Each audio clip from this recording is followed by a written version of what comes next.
ایک دفعہ کا ذکر ہے کہ ایک چھوٹے سے گاؤں میں حسن نام کا ایک شریف اور ایماندار آدمی رہتا تھا۔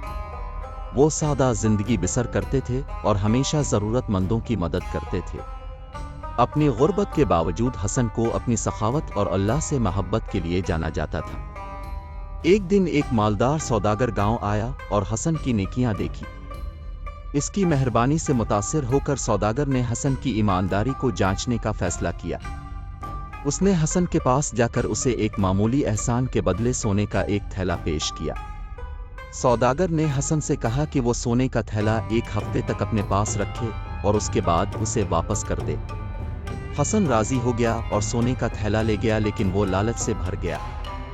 اس نے بہت سی چیزوں کے بارے میں سوچا جو وہ سونے سے اپنے اور اپنے خاندان کے لیے خرید سکتا تھا۔ تاہم حسن نے اسلام کی تعلیمات اور دیانتداری کی اہمیت کو یاد رکھا۔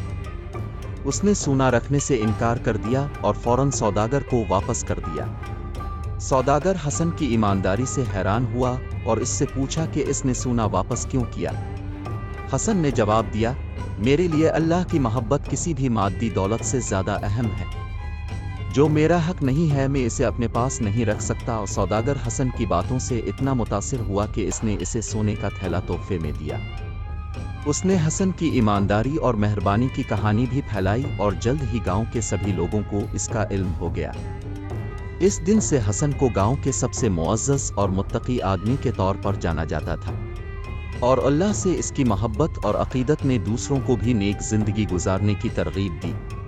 یہ کہانی ہمیں ایمانداری، دیانتداری اور اللہ سے محبت کی اہمیت کی یاد دلاتی ہے۔